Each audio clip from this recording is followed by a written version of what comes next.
Bismillahirrahmanirrahim. Assalamualaikum warahmatullahi wabarakatuh.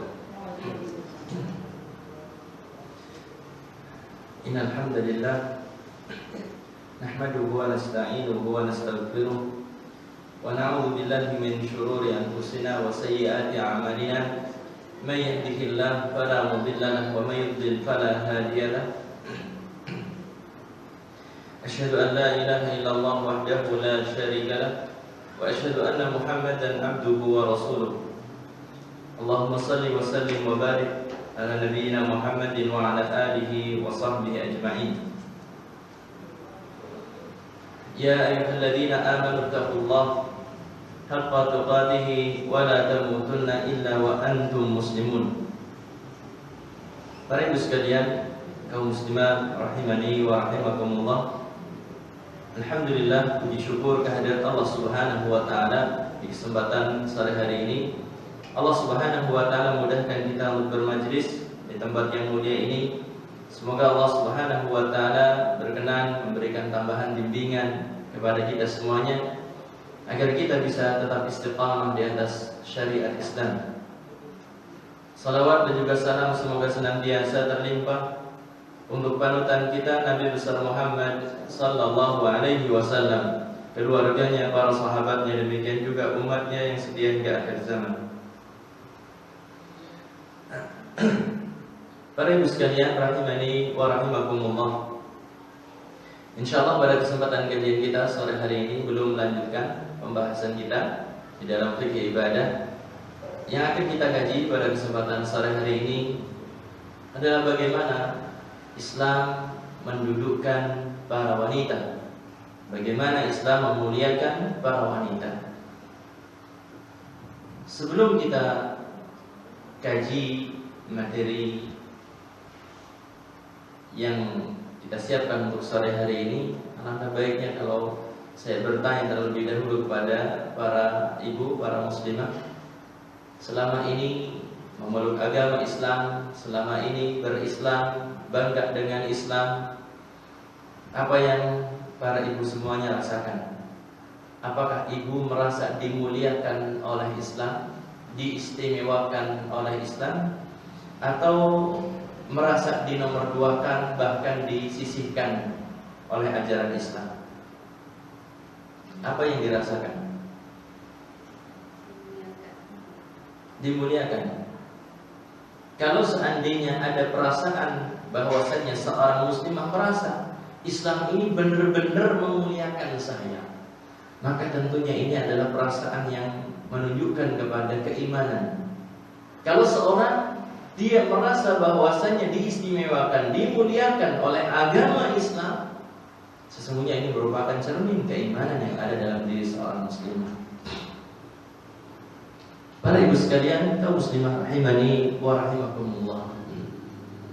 Kalau kita ingin mengetahui bagaimana Islam mengistimewakan wanita, bagaimana Islam memuliakan wanita, maka lihatlah kepada ayat-ayat Al-Quran, lihatlah kepada hadis-hadis Nabi sallallahu alaihi wasallam. Karena terkadang yang kita dapati masyarakat kaum muslimin belum mencerminkan nilai-nilai Islam. Masyarakat kaum muslimin banyak di antara mereka yang sama sekali tidak mencerminkan Islam. Sebagaimana kita tahu, di dalam agama kita yang namanya perdukunan itu sebagai dosa terbesar dan membatalkan keislaman, ternyata masih laku juga di tengah masyarakat kaum muslimin. Masih begitu banyak di antara masyarakat kaum muslimin yang ketika kehilangan barang tanya kepada orang yang bisa menerawang, katanya seperti itu.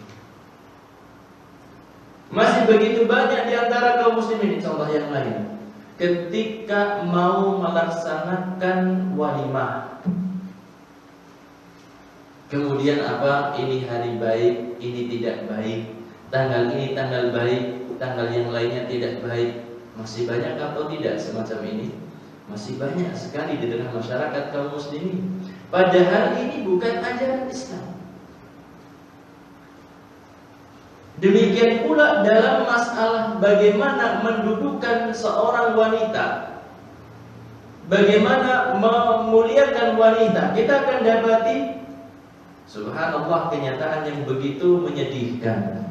Di tengah masyarakat kita ternyata ada orang-orang yang ngaku beragama Islam tetapi menghinakan wanita sehina-hinanya.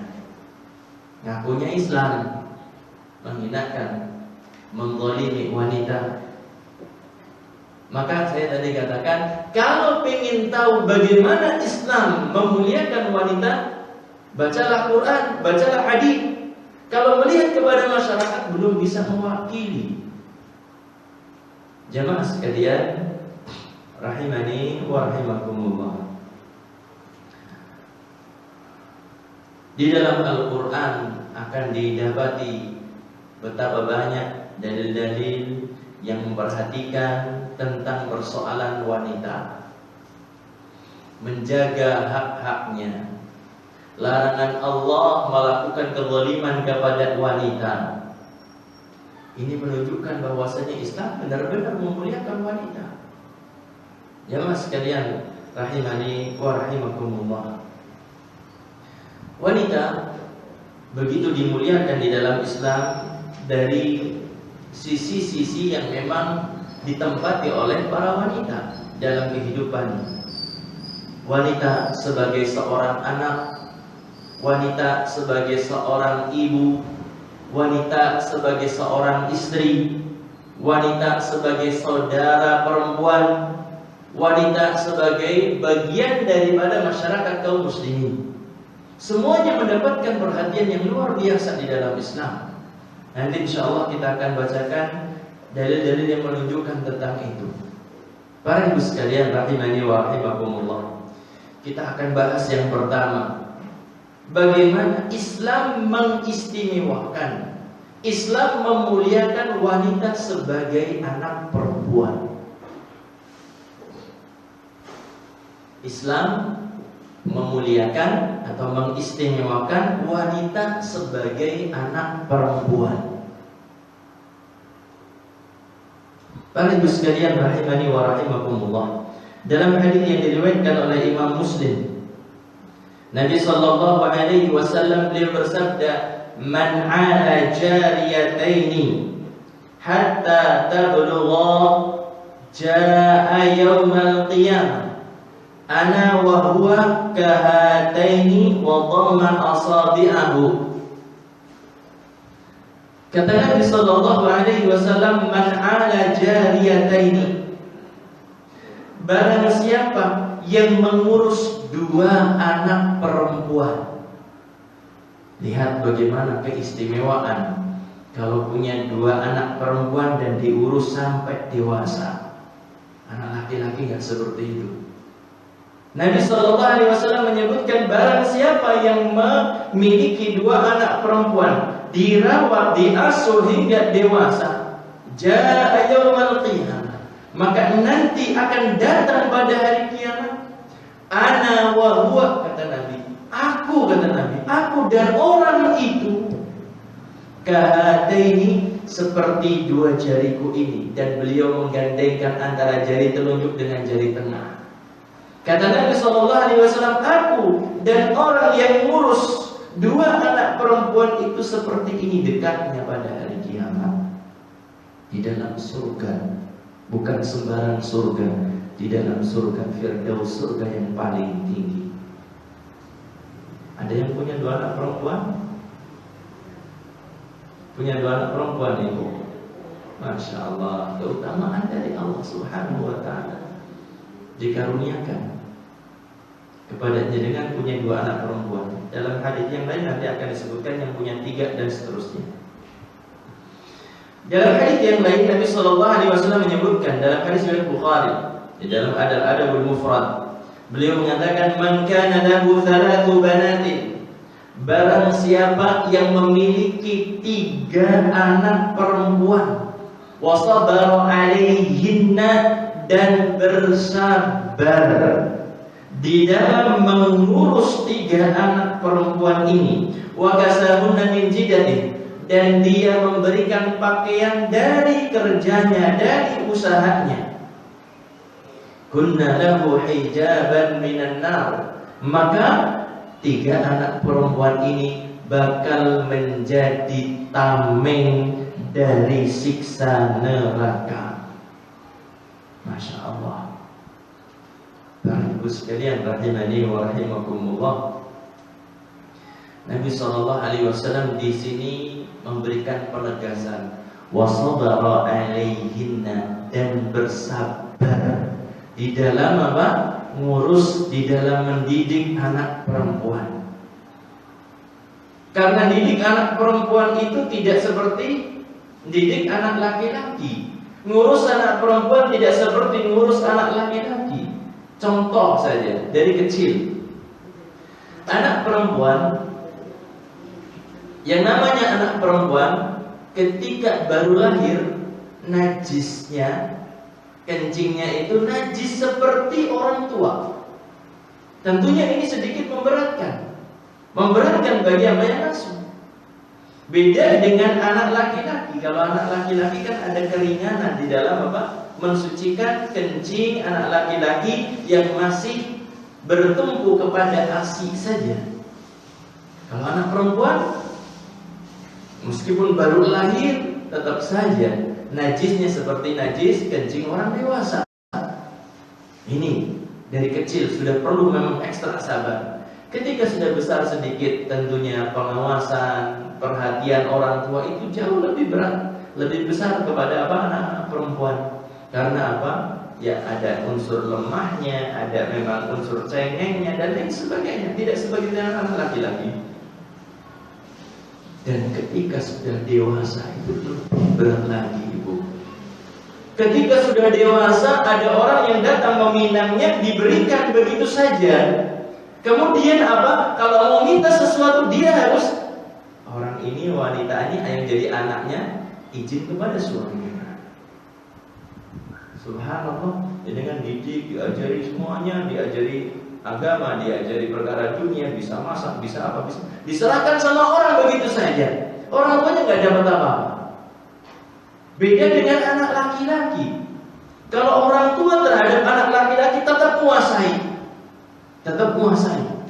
Karena Nabi mengatakan anta wa maluka li abika. Kamu, ini kepada laki-laki, kamu dan hartamu punya orang tuamu. Kalau anak perempuan kayak seperti jadi orang lain bagi orang tuanya. Anak perempuan mau datang ke orang tuanya harus pamit kepada suaminya. Masya Allah. Betapa nggak berat. Mau minta sesuatu, ibu, ini saya harus izin dulu sama suami saya. Seperti itulah. Maka benar-benar berat ketika apa? Ketika mendidik atau mengurus anak perempuan. Sehingga Nabi mengatakan wasabara alaihinna, dan bersabar ngurusi anak perempuan. Sabar.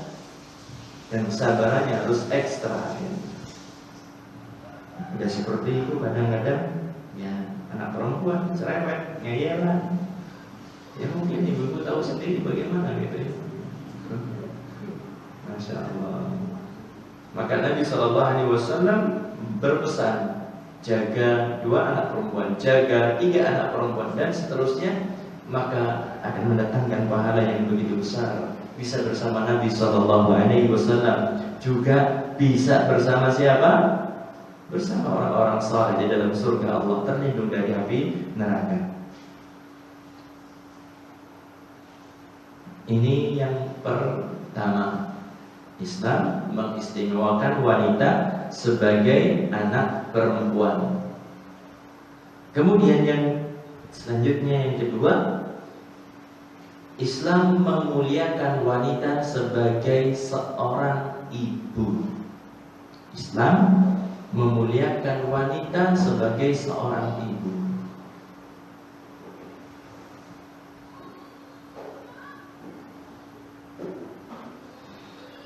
Sebagaimana kita mengetahui bahwasannya agama kita, Masya Allah, agama yang sangat luar biasa sekali. Bagaimana mengatur hubungan anak dengan orang tuanya.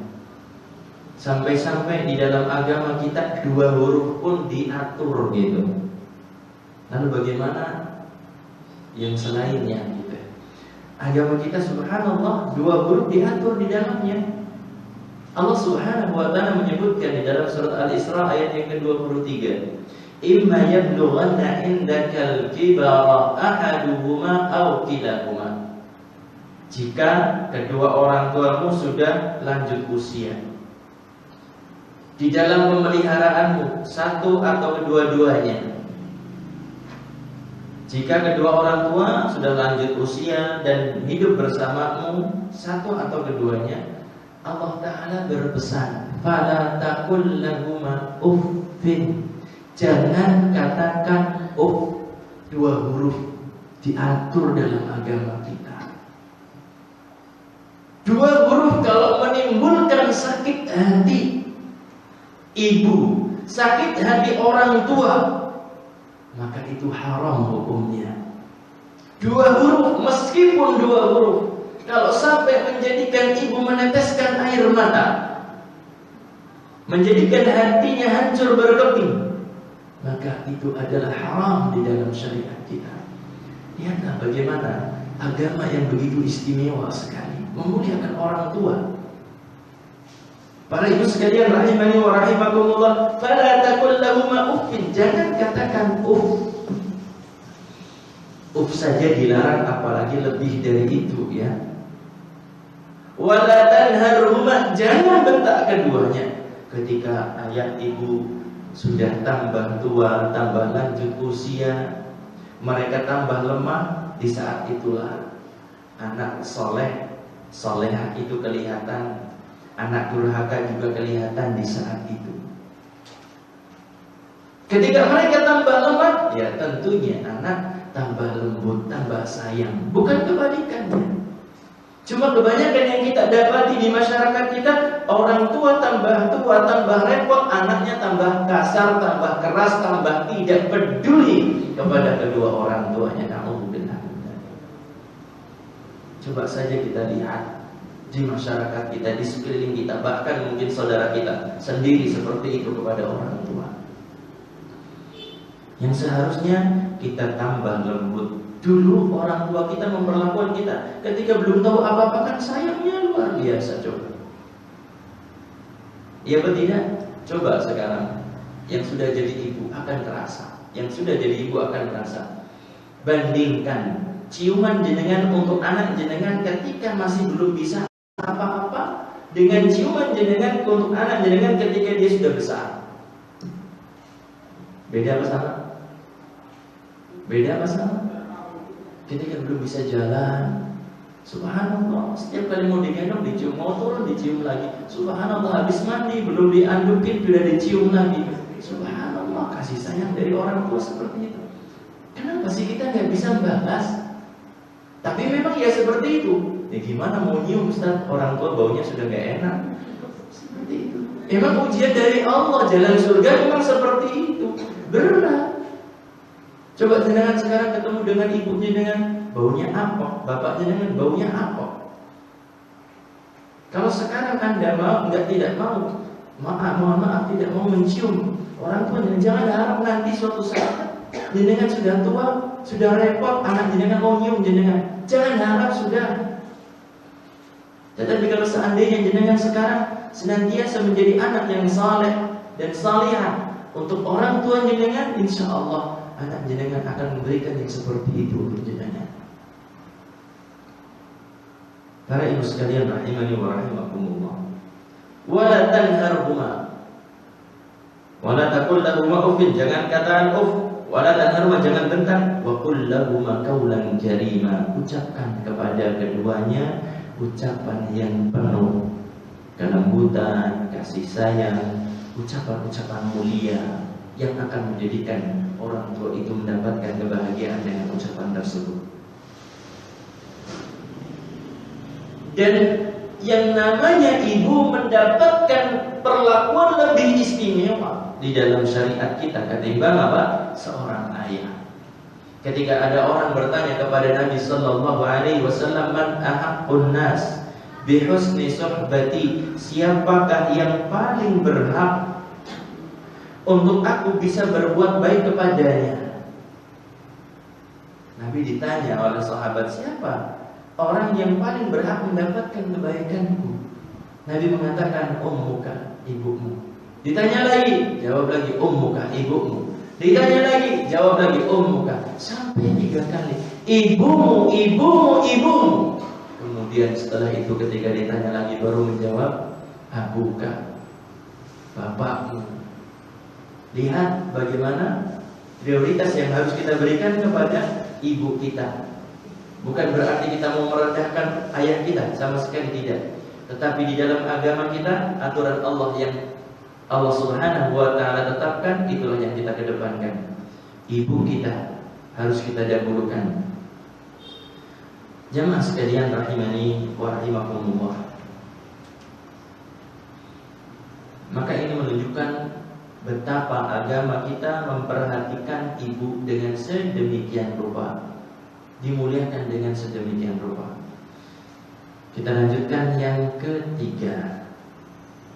Islam memuliakan wanita sebagai seorang istri.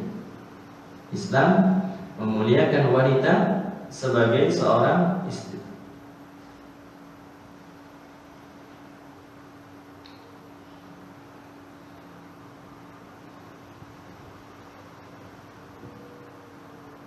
Nabi SAW dalam hadis yang diriwayatkan oleh Imam At-Tirmidzi, beliau mengatakan, "Ala wastausu bin nisa'i khaira." Kata Nabi SAW, berbuatlah kalian kepada istri kalian, berbuatlah baik kalian semuanya kepada istri kalian. Nabi memerintahkan para suami untuk berbuat baik kepada istrinya. Di dalam ayat Allah Ta'ala juga berpesan, "Wa'ashiruhunna bil ma'ruf." Pergaulilah istri kalian dengan yang baik. Bergaulah dengan cara yang baik. Para ibu sekalian rahimani wa rahimakumullah.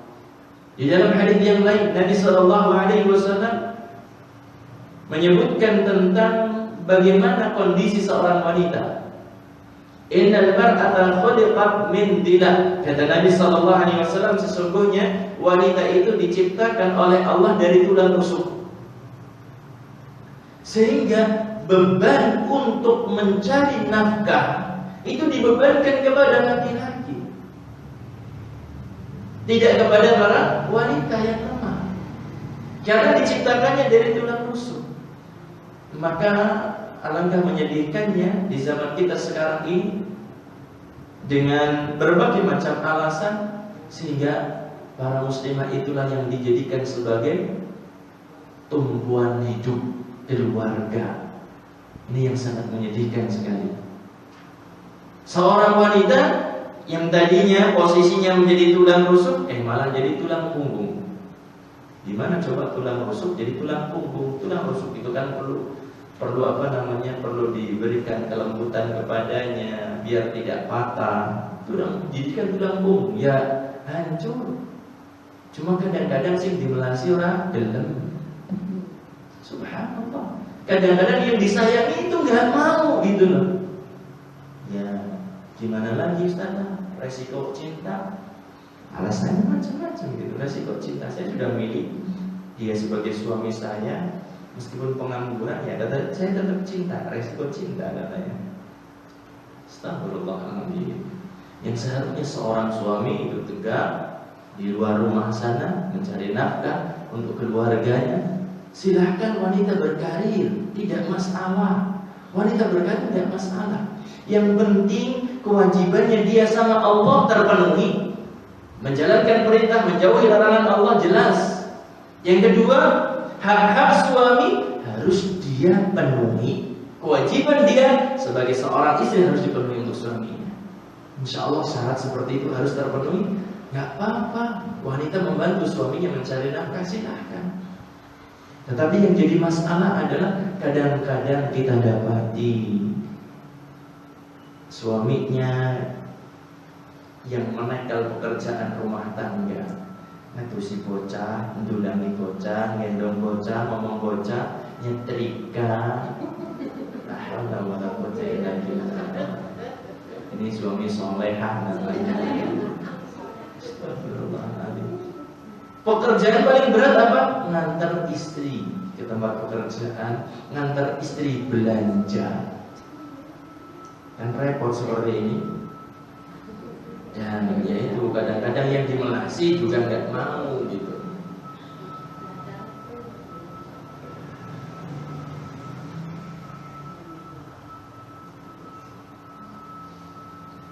Nabi SAW sampai mengatakan, ketika ditanya tentang hak seorang istri dari suaminya itu apa, Nabi mengatakan antut imaha idza fa'inta. Kata Nabi SAW, kalau kamu makan, beri istrimu makan.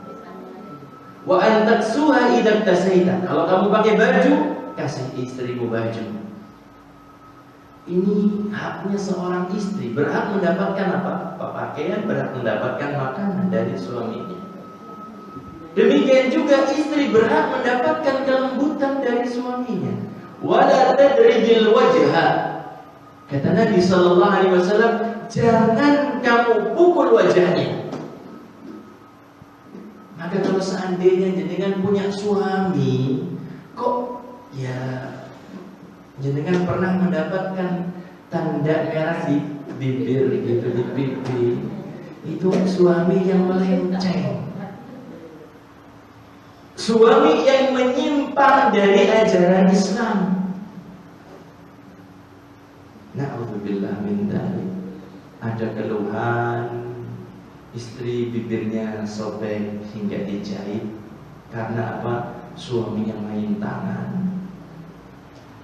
Ada keluhan juga yang datang, kemudian apa? Mengeluhkan tentang kondisinya, bagaimana Ustaz, saya harus menghadapi suami saya. Lihat Ustaz, kerudung saya ini nggak bisa rata karena apa? Sampai jendol-jendol kepala.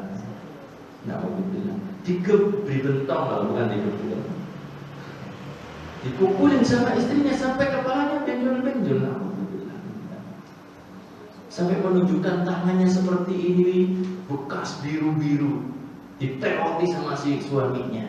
Kalau dicubit kan kecil-kecil, ini besar-besar banget bekasnya. Teot kan namanya. Astagfirullahaladzim, astagfirullahaladzim.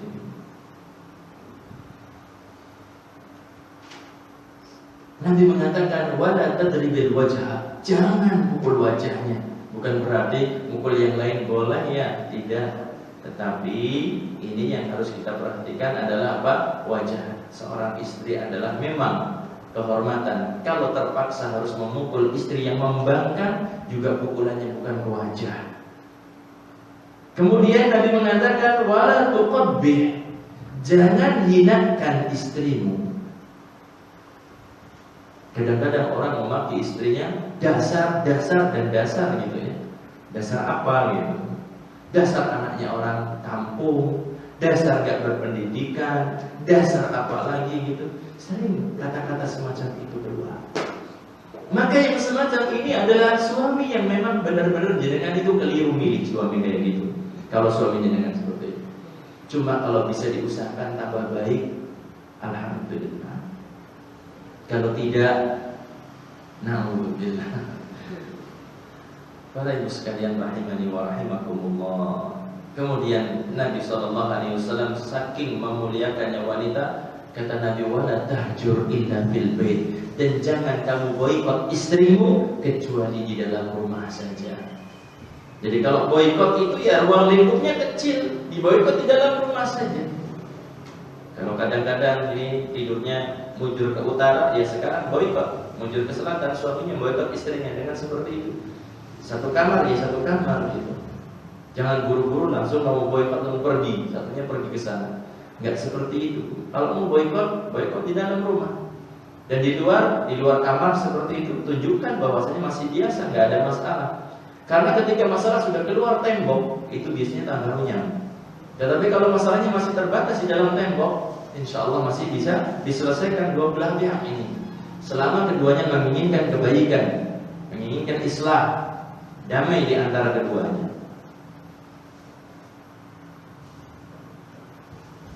Dalam hadis yang lain Nabi sallallahu alaihi wasallam mengatakan la yafraqu mu'minun mu'minatan in kariha minha khuluqan radiya minha akhar. Kata Nabi sallallahu alaihi wasallam, janganlah seorang mukmin benci kepada seorang mukminah. Janganlah seorang suami membenci kepada istrinya. Karena apa? Mungkin dia enggak suka dari istrinya satu sifat, tetapi Allah Ta'ala jadikan padanya ada sifat-sifat yang lain yang bisa dia terima. Kan seperti itu, yang namanya pasangan hidup kan gak ada istimewa, gak ada sempurnanya, maaf. Istimewanya pasti ada, sempurnanya gak ada gitu, pasti. Mungkin ibu dulu ketika menikah angan-angannya tentang suami itu Masya Allah gitu ya, sudah semuanya lah disebutkan sifat-sifat kebaikan. Calon suami saya gini, semuanya ada. Gede dhuwur, ganteng, lembut, pekerjaannya Masya Allah luar biasa, semuanya disebutkan gitu ya. Terwujud nggak dalam kenyataan? Suami soleha apa bu? Repot Masya Allah. Ya boleh saja seorang ketika belum menikah, belum mendapatkan pasangan hidup berandai-andai gitu ya tentang calon pasangannya, tetapi kenyataannya harus dihadapi. Mimpi boleh tinggi setinggi langit, tetapi apa? Kalau seandainya ketemunya dengan yang seperti itu, bagaimana lagi sudah? Kalau kita prioritasnya kepada agama, insya Allah kita bisa mendapatkan kebahagiaan. Tetapi kalau kita nyarinya cuma nyari fisiknya, nyari tampangnya, nyari hartanya saja, sudah. Yang namanya kebahagiaan pasti akan jauh dari kehidupan. Sudah pasti kata Nabi seperti itu Pak. Rumus bahagia itu kalau ada iman, kalau ada amal soleh. Kalau orang gak ada iman, gak ada amal soleh, ya gak mungkin akan bahagia.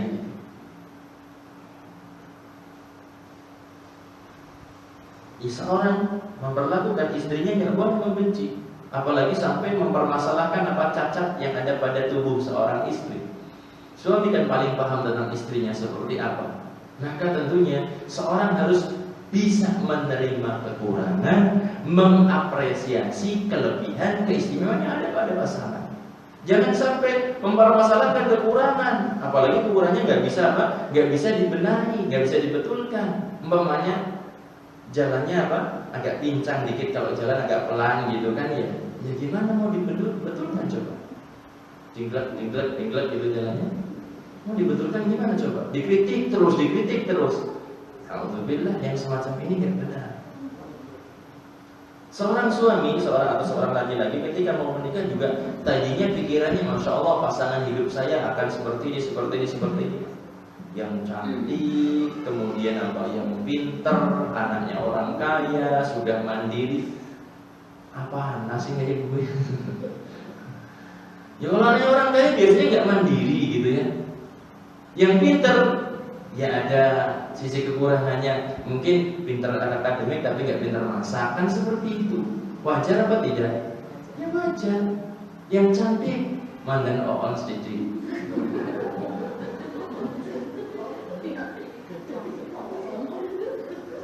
Kan ada orang seperti itu ya bu ya.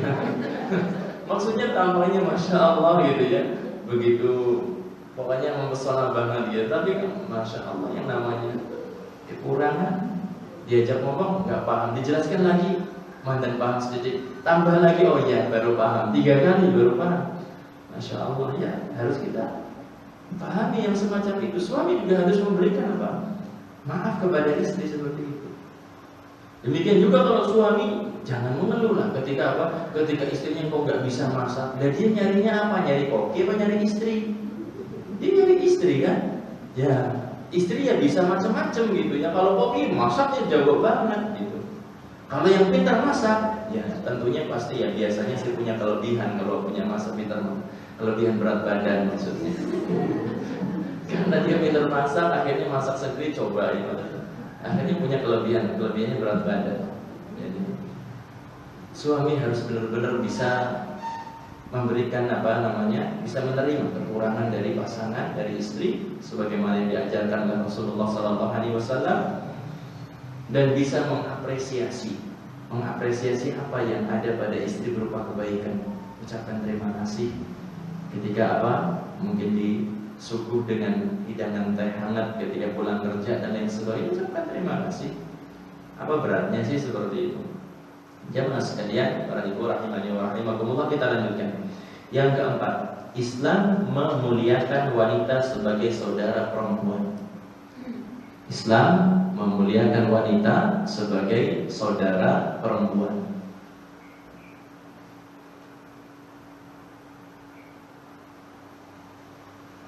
Dalam hadis yang diriwayatkan oleh Imam At-Tirmidzi, Nabi SAW beliau bersabda, la yakunu li ahadikum thalathu banatin aw thalathu akhawatin fayuhsinu ilayhinna illa dakhala al-jannah. Kata Nabi SAW, tidaklah kalian memiliki 3 anak perempuan atau 3 saudara perempuan.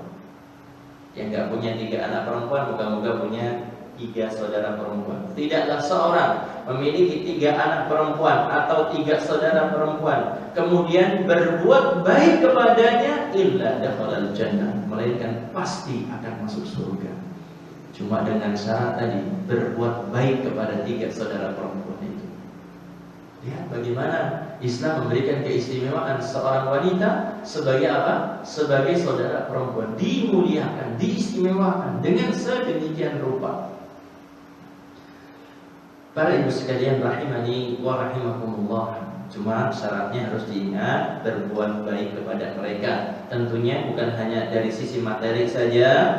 Berbuat baik kepada saudara perempuan yang paling utama adalah memberikan masukan di dalam masalah agama, nasihat kebaikan, mengarahkan kepada kebaikan, ketaatan kepada Allah, ini yang paling utama. Kemudian yang kelima, Islam memuliakan wanita sebagai anggota masyarakat kaum muslimin, sebagai bagian dari kaum muslimin. Nabi SAW bersabda dalam hadis riwayat Bukhari dan Muslim, beliau mengatakan, as-sa'i 'alal armalah wal masakin, orang yang berusaha membantu para janda dan orang miskin. Seorang yang membantu para janda, yang membantu orang miskin, kal mujahid fi sabilillah, pahalanya seperti orang berjihad di jalan Allah. Pahalanya begitu besar, seperti berjihad di jalan Allah. Aw al-qa'im alladhi la yaftur, atau kalau tidak seperti mujahid, seperti orang yang sholat malam dan gak pernah lelah. Seperti orang yang sholat malam dan gak pernah lelah. Masya Allah. Aw kas-sha'im alladzi la yuftir, atau seperti orang yang berpuasa dan gak pernah berbuka.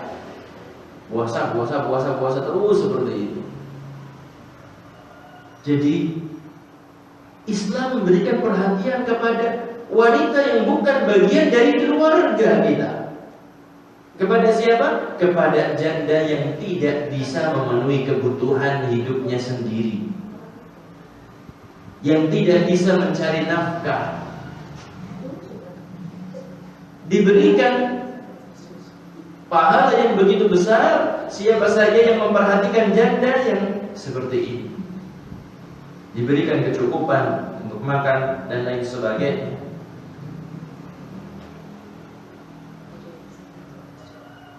Kemudian yang ke-6, yang terakhir, Islam memuliakan atau mengistimewakan wanita untuk memilih pasangan hidupnya, untuk menentukan iya atau tidaknya.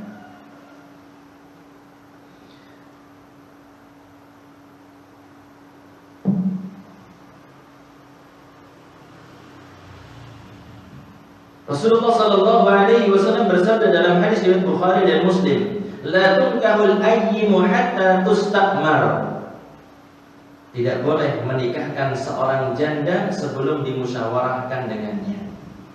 Jadi kalau orang tua punya anak jadi janda mau dinikahkan, itu harus ada musyawarah terlebih dahulu, disampaikan, dijelaskan siapa yang datang, siapa yang melamar, dijelaskan, musyawarah. Tidak boleh menikahkan seorang janda sebelum dimusyawarahkan. Wala tunkahul bikru hatta tusta'dzan. Dan tidak boleh dinikahkan gadis atau perawan sebelum dimintai izin. Jadi nggak boleh ada kawin paksa, dipaksakan. Pokoknya kamu harus dengan ini gitu. Tidak ada istilah seperti itu. Harus mintakan izin terlebih dahulu. Bagaimana izinnya? Bagaimana izin daripada seorang wanita? Kata Nabi SAW, antaskuta, jika wanita sudah diam, ditawari laki-laki kemudian dia diam, berarti itu izinnya. Dia sudah mengatakan iya dengan laki-laki tersebut. Mungkin sekarang sudah berbeda mungkin, karena banyak di antara wanita juga yang ngodor kepada laki-laki. Bukan ditawari, bukan, malah dia yang datang melamar laki-laki.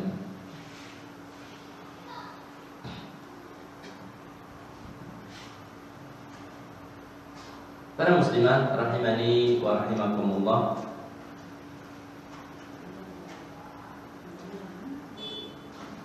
apa yang tadi kita sebutkan bahwasanya seorang anak wanita boleh menentukan iya atau tidak. Sekali lagi, menentukan iya atau tidak. Tetapi bukan berarti ini menjadi pelegalan bagi bapak, bagi para ibu untuk mengatakan lu sekarang boleh dewek gitu. Enggak seperti itu. Orang tua tetap harus mengarahkan. Kadang-kadang orang tua, ibu, orang ayah, seorang ayah itu kadang-kadang takut dimarahi oleh anaknya. Takut dimarahi oleh siapa? Anaknya. Lah kok kenapa aku ora bakal ndodok-ndodok anakku, subhanallah. Dia takut dimurkai oleh anak, enggak takut dimurkai oleh Allah. Ini kan yang berabe orang tua macam kayak gini. Bagaimanapun seorang ayah tentunya harus berusaha untuk menunjukkan ini loh yang pantas untuk menjadi suamimu, yang bisa membimbingmu lebih taat kepada Allah. Ini yang model kayak gini, dijelaskan, dibimbing anaknya tersebut. Jangan asal janji dekap, kayak dekap apa? Ayam goreng kerbo Bali. Astagfirullah. Jangan parogie. Nah, astagfirullah. Bukan seperti itu. Diarahkan. Kalau sudah terjadi sesuatu, barulah betapa bersedihnya orang tua. Ternyata sudah dibawa calonnya, ternyata apa? Rambutnya kena korang sebelah sininya. Kemudian apa? Telinganya ini lebar banget, bukan lubang telinganya tapi tindikannya itu. Coba bayangkan kalau seandainya anaknya dengan yang sudah susah payah dari kecil dididik dengan berbagai macam hal, kemudian pengorbanan jenengan yang gak terhitung jumlahnya untuk anak perempuan jenengan, tiba-tiba diserahkan kepada makhluk yang tipenya kayak gitu tadi. Betapa sedihnya. Maka para ibu sekalian rahimani wa rahimakumullah, memang harus diminta izin seorang gadis, tetapi bukan berarti kebebasan yang dikedepankan. Wallahu a'lam bishawab. Ini beberapa poin yang menunjukkan kepada kita bahwasanya Islam memuliakan wanita, Islam mengistimewakan para wanita. Wallahu a'lam bishawab. Mungkin ini saja yang bisa saya sampaikan pada kesempatan kajian kita sore hari ini. Kalau ada yang ditanyakan, saya bersedia.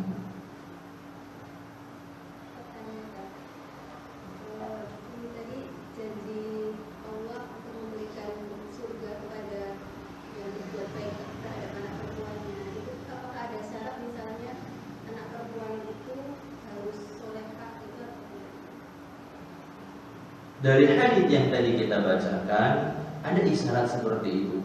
Ada isyarat seperti itu karena Nabi SAW menyebutkan di sini wasabara alaihinna, bersabar Kemudian dalam hadis yang lain disebutkan fa ahsana ilaihinna. Sabar, dalam riwayat yang lain disebutkan apa? Dan mengurusnya dengan baik. Berbuat baik kepada anak-anak tersebut. Tentunya kebaikan mendidik anak bukan hanya sekedar membesarkan begitu saja, tetapi mendidik baik, mendidik anak dengan baik adalah apa? Tentunya dengan pendidikan agama, pendidikan umum, semuanya diberikan. Keterampilan-keterampilan diberikan kepada anak. Jadi kalau seandainya cuma sekedar dibesarkan, kemudian ketika sudah besar, kemudian hamil di luar nikah, siapa yang tanggung jawab? Ya orang tuanya. Jadi bisa termasuk di dalam hadis ini kalau sampai apa? Ternyata anaknya ketika dinikahkan sudah enggak gadis lagi, enggak perawan lagi. Ini juga tanggung jawab. Wallahu a'lam bishawab.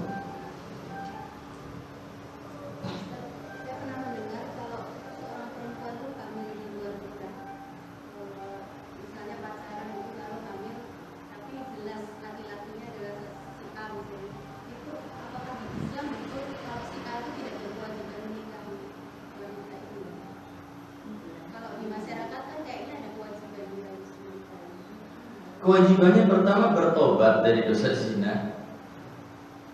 Yang di masyarakat kita itu yang salah malah wajib menikahkan tanpa mewajibkan bertobat dulu gitu, tanpa diberikan masukan, tanpa diberikan wah sih iya kudu nikah tanggung jawab gitu. Enggak mana kata-kata kamu tobat dulu dari dosa zinanya, enggak ada seperti itu yang ada di masyarakat.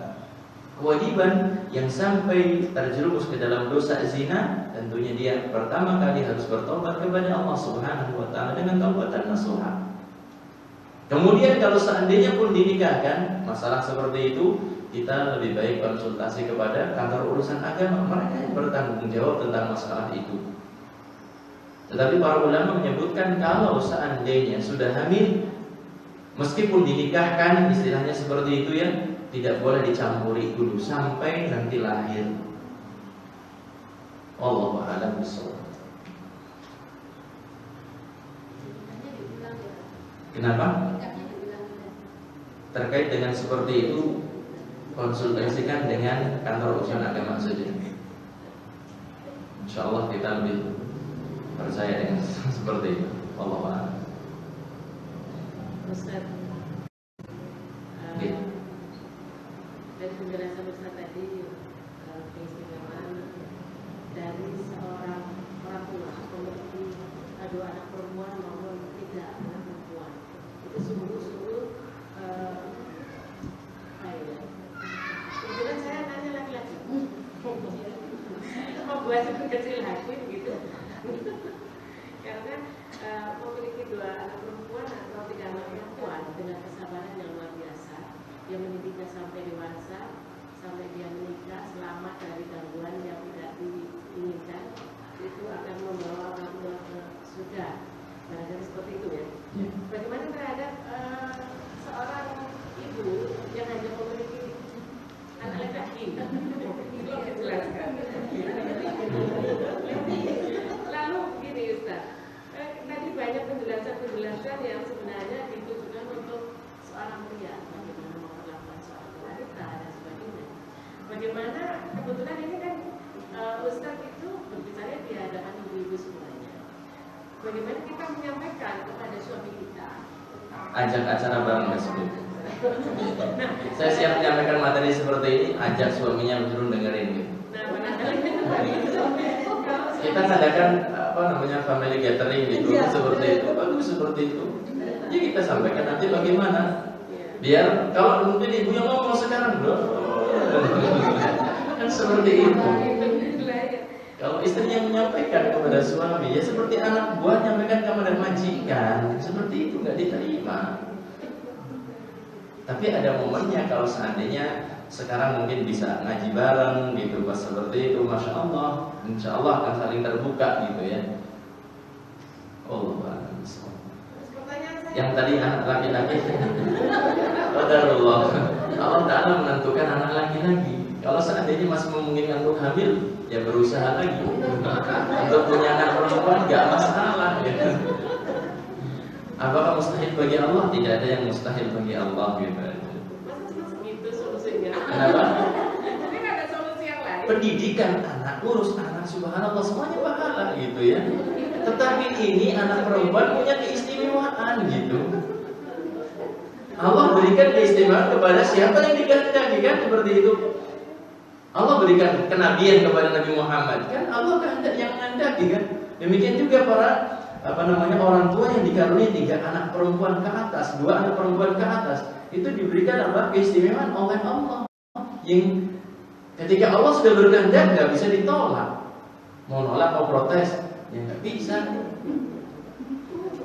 Yang ngurus anak semuanya ibadah gitu ya. Tetapi kalau ngurus anak perempuan ini lebih besar lagi, karena apa tadi saya sebutkan, sudah besar disiapkan pendidikannya, tahu-tahu dikasihkan ke orang, jadi duit sekiranya orang, nggak dikasih apa. Allahu a'lam bishawab. Kalau anak perempuannya 1 nggak maksudnya.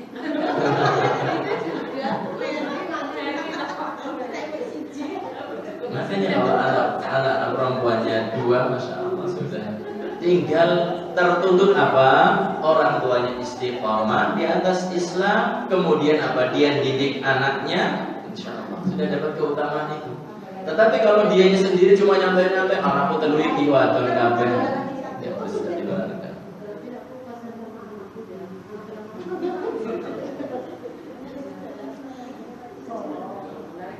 Ada yang lain mungkin?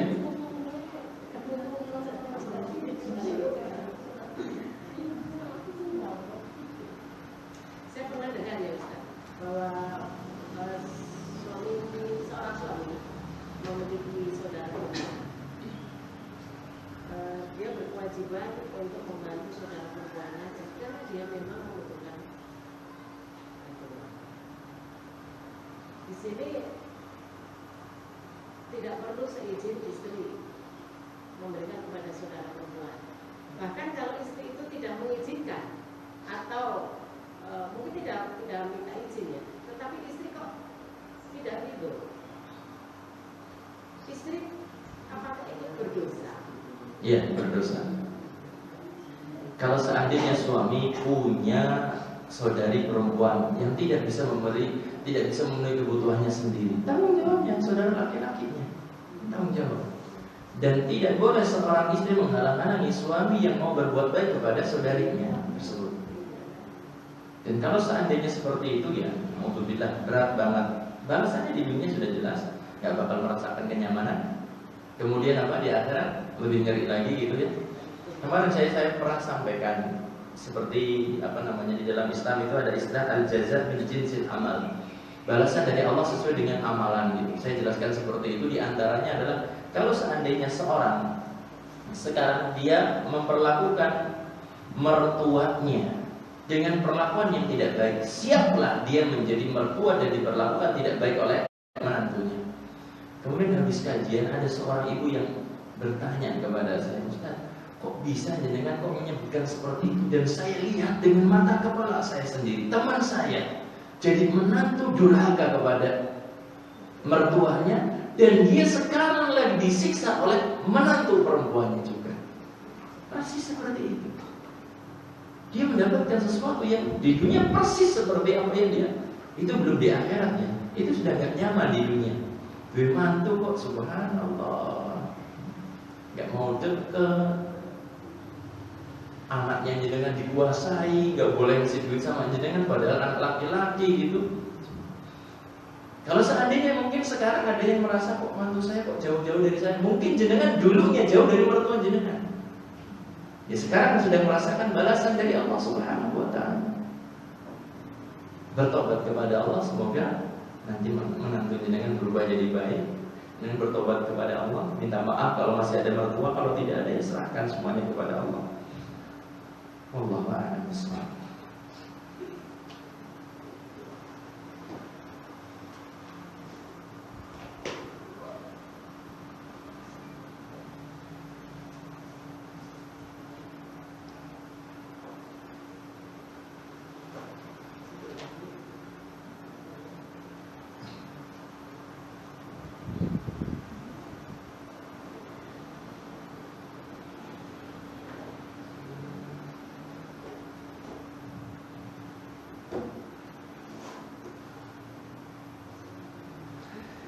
Terima kasih atas perhatiannya. Kurang lebihnya mohon maaf. Yang benar semata-mata dari Allah, salah keliru dari diri saya pribadi. Kita akhiri majelis kita. Subhanakallahumma wa bihamdika asyhadu an la ilaha illa anta astaghfiruka wa atubu ilaik.